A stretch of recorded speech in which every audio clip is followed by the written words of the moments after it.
नमस्कार, आप देख रहे हैं सच पत्रिका न्यूज और मैं हूं बालकृष्ण शुक्ला। आप सभी का स्वागत करता हूं आज के बुलेटिन में। आज के बुलेटिन की शुरुआत करते हैं शहीद हुए जवान की खबर से। उसके बाद दिखाएंगे क्राइम से लेकर क्षेत्र की तमाम बड़ी खबरें।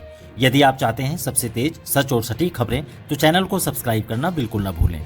कोटपुतली बहरोड जिले के निवासी सूबेदार भूपेंद्र सिंह चौहान का ड्यूटी के दौरान निधन हो गया। वह आर्मी के एएससी की 525वीं बटालियन में तैनात थे और जम्मू कश्मीर के पुंछ राजौरी सेक्टर में अपनी सेवाएं दे रहे थे। मंगलवार को उनका पार्थिव शरीर मांडन थाना क्षेत्र के विजयनगर खुंद रोड पहुंचा, जहां पूरे राजकीय और सैन्य सम्मान के साथ अंतिम संस्कार किया गया। जैसे ही गांव में उनके निधन की सूचना पहुंची, पूरे क्षेत्र में शोक की लहर दौड़ गई। ग्रामीणों ने करीब 10 किलोमीटर लंबी तिरंगा यात्रा और बाइक रैली निकालकर उन्हें श्रद्धांजलि दी। गांव के हर घर की आंखें नम थी, लेकिन दिल में गर्व भी था। मकानों की छतों पर महिलाओं और बच्चों ने पुष्प वर्षा की। अपने लाडले के अंतिम दर्शन के लिए पूरा गांव और आसपास के लोग उमड़ पड़े। अंतिम संस्कार में lieutenant general Mukesh Chadha, colonel, SP, captain समेत सेना और पुलिस के वरिष्ठ अधिकारी, प्रशासनिक अधिकारी, राजनेता और जनप्रतिनिधि मौजूद रहे। भूपेंद्र सिंह के इकलौते बेटे गौरव सिंह ने उन्हें मुखाग्नि दी। पिता रिटायर्ड सूबेदार मेजर रामनिवास सिंह चौहान ने कहा कि मेरा बेटा जिस दिन फौज में गया उसी दिन मैंने देश को सौंप दिया था। मुझे गर्व है कि उसने देश के लिए बलिदान दिया। मेरे 2 बेटे और हैं, जरूरत पड़ी तो उन्हें भी देश के लिए भेजूंगा। वहीं उनके दादा ने भी कहा कि वह अपने पोतों को भी सेना में भेजना चाहेंगे। लेफ्टिनेंट जनरल मुकेश चड्ढा ने कहा कि सूबेदार भूपेंद्र सिंह एक बहादुर, नेक और ईमानदार जेसीओ थे। देश सेवा के लिए प्राणों की आहुति देना एक बड़ा सौभाग्य है। कोटपुतली बहरोड एसपी देवेंद्र कुमार बिश्नोई ने कहा कि भूपेंद्र सिंह की शहादत आने वाली पीढ़ियों को देशभक्ति का मार्ग दिखाएंगी। उन्होंने आश्वासन दिया कि इस कठिन समय में प्रशासन परिवार के साथ खड़ा है। अंतिम यात्रा के दौरान कर्नल सजल थापा, मेजर चेतन चौहान, कैप्टन लिखिता एसए, जिला सैनिक कल्याण अधिकारी ऋषिदेव यादव, नीमराना एसडीएम महेंद्र यादव, भाजपा नेता मोहित यादव, कांग्रेस नेता संजय यादव समेत बड़ी संख्या में जनप्रतिनिधि, प्रशासनिक अधिकारी मौजूद रहे। अगली खबर अदालती फैसले की। जिले के मढ़ा गांव में 10 साल पहले हुए एक जानलेवा हमले के मामले में न्यायालय ने 2 आरोपियों सीसराम और रामेश्वर को दोषी करार देते हुए 10-10 साल के कारावास की सजा सुनाई है। अपर जिला एवं सेशन न्यायाधीश क्रम संख्या 4 डॉक्टर सुरेश कुमार ने इस गंभीर अपराध को देखते हुए यह फैसला सुनाया है। अदालत ने सजा के साथ साथ दोनों आरोपियों पर अर्थदंड भी लगाया है। ये घटना 13 नवंबर 2015 की है। पीड़ित मिट्ठू राम अपने भतीजे सीसराम को सुबह करीब 8:30 बजे अपने खेत में ट्रैक्टर से डोला काटने से मना कर रहे थे। इसी बीच सीसराम का भाई रामेश्वर भी वहां आ गया और दोनों ने मिलकर मिट्ठू राम को गाली गलौज देना शुरू कर दिया। आरोप है कि इसी दौरान रामेश्वर ने ट्रैक्टर चलाकर अपने चाचा मिट्ठू राम को जान से मारने की कोशिश की। अपने आप को बचाने के प्रयास में मिट्ठू राम ट्रैक्टर की चपेट में आ गया और ट्रैक्टर का अगला पहिया पैर और हाथ पर चढ़ गया। जब मिट्ठू राम के बेटे जयराम ने अपने पिता को बचाने की कोशिश की तो रामेश्वर और सीसराम ने लोहे के सरिये से जयराम के मुंह पर वार किया। इस हमले में दोनों मौके पर ही बेहोश हो गए थे। इस मामले में उसी दिन मुकदमा दर्ज हुआ और पुलिस ने जांच के बाद सीसराम और रामेश्वर के खिलाफ चालान पेश किया। मामले की लंबी कानूनी प्रक्रिया के बाद अपर लोक अभियोजक और राजकीय अभिभाषक दयाराम गुर्जर ने अदालत में दोनों दोषियों के लिए सख्त सजा की मांग की। न्यायालय ने अपराध की गंभीरता को देखते हुए ये कड़ा फैसला सुनाया है। अब पकड़ा गया इनामी बदमाश। जिले की बानसूर थाना पुलिस ने जमीनी विवाद में फायरिंग और मारपीट के मामले में फरार चल रहे इनामी बदमाश को जयपुर से गिरफ्तार किया है। पुलिस ने बताया कि आरोपी राजपाल उर्फ राजू जाट कोट कासिम थाने का हिस्ट्री सीटर है। खैरथर जिला पुलिस ने इस पर 15,000 रुपए का इनाम भी घोषित किया हुआ है। बानसूर थाना अधिकारी सुरेंद्र मलिक के अनुसार नवंबर 2024 में राजपाल ने अपने साथियों के साथ मिलकर एक व्यक्ति की जमीन पर कब्जा करने का प्रयास किया था। इस दौरान पीड़ित और उसके परिवार के साथ मारपीट की गई और फायरिंग भी की गई।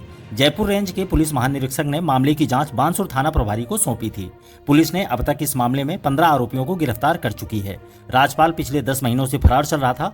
पुलिस को सूचना मिली कि वह जयपुर में किराए के मकान में रह रहा है। इस सूचना के आधार पर पुलिस ने उसे गिरफ्तार कर लिया और वारदात में लिप्त अन्य आरोपियों की तलाश पुलिस ने शुरू कर दी है। अगली खबर अस्पताल में हुई चोरी।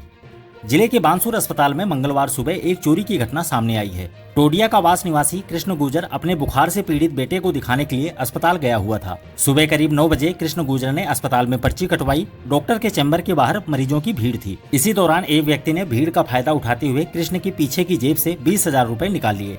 कृष्ण को पैसों की चोरी का पता उस समय चला जब वह बच्चे की जांच कराने के लिए जा रहा था। उसने अपनी जेब में हाथ डाला तो पैसे गायब थे। पीड़ित ने तुरंत अस्पताल प्रशासन को सूचित किया। अस्पताल के सीसीटीवी फुटेज की जांच में एक संदिग्ध व्यक्ति नजर आया। कृष्ण गुर्जर ने बानसूर थाने में शिकायत दर्ज करवा दी है। पुलिस ने सीसीटीवी फुटेज के आधार पर आरोपी की तलाश शुरू कर दी है।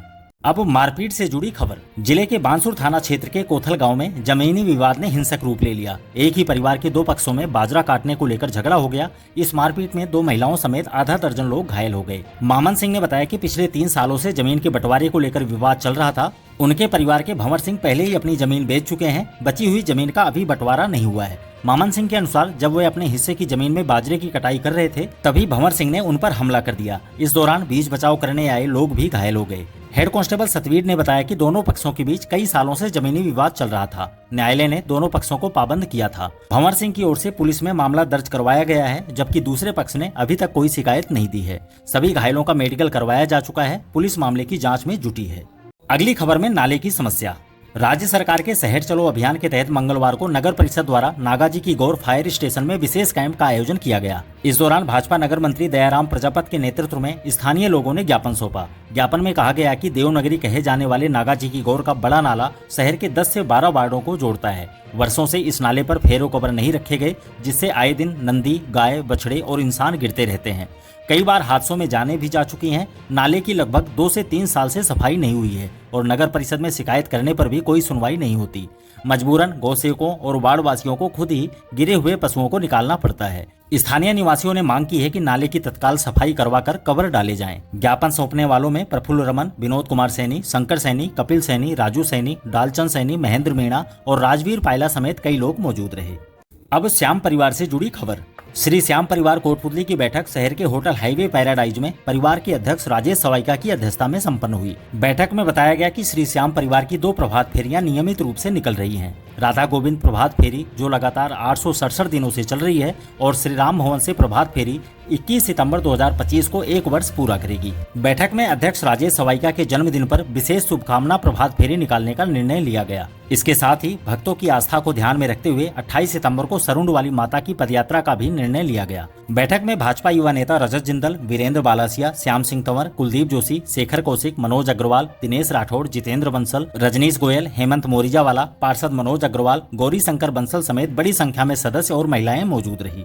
अगली खबर नाडाजी हनुमान मंदिर की। कोटपुतली के सुदरपुरा ढाड़ा ग्राम स्थित प्राचीन नाडाजी हनुमान मंदिर परिसर मंगलवार को भक्ति और पर्यावरण संरक्षण का संगम बन गया। जहां एक ओर संगीत में सुंदरकांड पाठ के साथ श्रद्धालु भक्ति में सराबोर रहे, वहीं दूसरी ओर एक पेड़ मां के नाम अभियान के तहत विभिन्न किस्म के 500 से अधिक पौधों का रोपण किया गया। इस भव्य पौधारोपण अभियान के लिए 1.5 दर्जन लोगों का एक विशेष दल बनाया गया था। युवा उद्यमी संजय मित्तल के निर्देशन में आयोजित इस पौधारोपण कार्यक्रम में क्रेशर यूनियन से जुड़े अनेक सदस्यों ने सक्रिय भूमिका निभाई। इस मौके पर मंदिर परिसर में समाज सेवी बिहारी लाल मित्तल के सानिध्य में संगीत में सुंदरकांड पाठ हुआ, जिसमें बड़ी संख्या में श्रद्धालुओं ने हिस्सा लिया। कार्यक्रम में भाजपा किसान मोर्चा के प्रदेश महामंत्री दिनेश मित्तल, रेंजर सतपाल धिणाल, समाज सेवी सीताराम अग्रवाल, ताताराम गुजर, कैलाश पेड़ी, रामपाल गुजर, युवा उद्यमी आनंद मित्तल, श्रीधर अग्रवाल, महेंद्र अग्रवाल, एडवोकेट विकास जांगल, अमरनाथ जागीरदार, प्रकाश खजांची, वीरेंद्र बालासिया, सरपंच विक्रम रावत, पंकज भारद्वाज, सुनील कुमावत, मक्खनलाल जांगीड़ और दीपक जांगीड़ समेत काफी संख्या में लोग उपस्थित रहे। मंदिर के महंत बिहारी दास महाराज ने विधि विधान से पूजा अर्चना करवाई। समापन पर विशाल भंडारे का आयोजन हुआ, जिसमें बड़ी संख्या में श्रद्धालुओं ने प्रसादी ग्रहण की। आपको बता दें कि यह मंदिर पहाड़ियों के बीच बसा हुआ है और यहाँ पिछले 7 सालों से लगातार रामचरितमानस पाठ का आयोजन किया जा रहा है। संजय मित्तल ने बताया कि मंदिर परिसर में एक विशाल पक्षी घर का निर्माण भी किया जा रहा है, जहाँ रोजाना बड़ी संख्या में पक्षी दाना चुनने के लिए आते हैं। अब भागवत कथा का समापन। कोटपुतली के खेड़की वीरभान स्थित बाबा तुलसीदास जी महाराज के वार्षिक उत्सव पर आयोजित 7 दिवसीय श्रीमद् भागवत कथा का मंगलवार को पूर्णाहुति के साथ भव्य समापन हुआ। महंत मानदास महाराज के सानिध्य में संपन्न हुई कथा का आयोजन महिला मंडल की ओर से किया गया था। इस दौरान आयोजित संत सम्मेलन में त्रिवेणी धाम से राम रिषपाल दास महाराज और कालाकोटा धाम से बलदेव दास महाराज ने सेवा, सत्संग और धर्म से जुड़े रहने का संदेश दिया। कार्यक्रम में कुंडा धाम से महामंडलेश्वर प्रहलाद दास, रामेश्वर दास, छारछा धाम से छीतर दास, रघुवंश दास गोपालपुरा, गुरुदास बखराना, कृष्णदास समेत अनेक साधु संत मौजूद रहे। समापन के बाद हुए भंडारे में हजारों श्रद्धालुओं ने पंगत प्रसादी ग्रहण की। कार्यक्रम में कथा व्यास प्रीतम दास महाराज, गोकुल शर्मा, मनोज शर्मा, मुकेश शर्मा, शिव कुमार, सुरेंद्र सिंह बारेठ, नरेंद्र जाट, रणवीर सिंह मेंबर, सतपाल चौधरी, जितेंद्र शर्मा समेत बड़ी संख्या में श्रद्धालुओं ने अपनी सेवाएं दी। कार्यक्रम का संचालन एडवोकेट प्रेम प्रकाश शर्मा ने किया।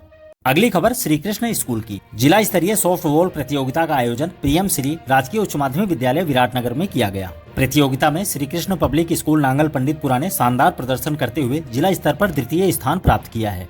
प्रतियोगिता में बेहतर प्रदर्शन करने वाले विद्यार्थियों में से 10 खिलाड़ियों अंकित शुक्ला, जितेंद्र हासीवाल, विनोद जाट, रोहित कसाना, आयशा बुढ़ानिया, साक्षी चौधरी, सकीना गुजर, राशीबाई, नीसू सक्करवाल और निकिता मीणा का चयन राज्य स्तरीय प्रतियोगिता के लिए हुआ है। अब ये सभी खिलाड़ी जिले का प्रतिनिधित्व करते हुए हनुमानगढ़ में अपना खेल कौशल दिखाएंगे।